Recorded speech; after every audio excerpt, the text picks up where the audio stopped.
बाजारातून येताना साई बालाजी ॲग्रोची गूळ पावडर घेऊन आली. चला तर मग बनवूया शेवयाची खीर. त्यासाठी घेऊया शेवई, गूळ पावडर, केसर, तूप, बदाम, काजू बदाम, पिस्त्याचा चुरा, विलायची पावडर आणि दूध.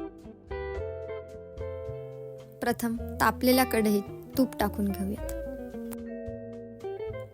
तूप गरम झाले की त्यात शेवई टाकून ती छान खमंग अशी परतवून घेऊया.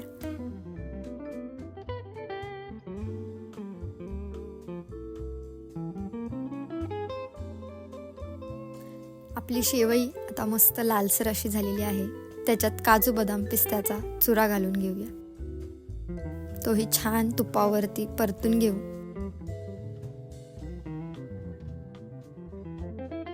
या मिश्रणात मग आपण दूध घालूया. दूध थोडे कोमट केले तरी चालेल.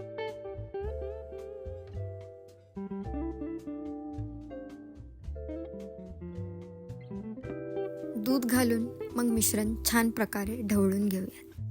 त्यानंतर दुधाला उकळी येईपर्यंत वाट पाहूयात.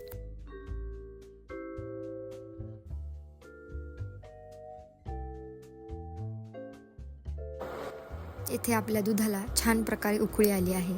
मग त्याच्यात साई बालाजी ॲग्रो यांची गूळ पावडर घालून घेऊयात. गूळ पावडर घालत असताना आपण फ्लेम थोडी कमी करूयात. गूळ पावडर घालून झाल्यावर हे मिश्रण मंद आचेवर ढवळून तसेच ठेवूयात आणि त्याच्यात विलायची पावडर टाकूयात. आणि सगळ्यात शेवटी केसर हे आपण आधीच दुधामध्ये विरघळून घेतले आहे. साई बालाजी ॲग्रो यांची गूळ पावडर वापरून मस्त अशी स्वादिष्ट आपली शेवई खीर तयार झाली आहे.